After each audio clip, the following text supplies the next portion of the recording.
Cricket के मैदान से नाजरीन आपको बहुत बड़ी ब्रेकिंग न्यूज़ से आगाह करता चलूँ। बाबर आजम और मोहम्मद आमिर के दरमियान लड़ाई स्क्वाड से पहले। जी हाँ नाजरीन, अब मुकम्मल हतमी फैसला होना था कि स्क्वाड में शामिल किया जा रहा था मोहम्मद आमिर को वर्ल्ड कप के हवाले से, लेकिन मोहम्मद आमिर और बाबर आजम की आपस में लड़ाई हो गई। जी हाँ नाजरीन, आपको बताते चलें कि आमिर ने बताया कि बाबर आजम ने मेरे ऊपर इल्ज़ाम लगाए कि तुम्हारी कोई कारकर्दगी नहीं है सब का मैचों में, और वो किस मुंह से कह सकते हैं कि मेरी कारकर्दगी नहीं है। हालांकि मैंने अच्छी परफॉर्मेंस दिखाई हर मैच में और काफ़ी अच्छे T20 मैचेस खेले जिसमें सैकड़ों की तादाद में नंबर्स और इनिंग्स खेली। जी हाँ नाजरीन, ये थी अब के लिए ख़ास ब्रेकिंग न्यूज़।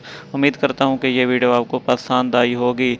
मज़ीद आपको बताते चलें कि इनके दरमियान कब सुलह हो जाएगी और मोहम्मद आमिर टीम में वापस आ जाएंगे, अब देखना होगा। कमेंट सेक्शन में अपनी राय ज़रूर दें। नेक्स्ट वीडियो तक हमें दीजिए इजाज़त।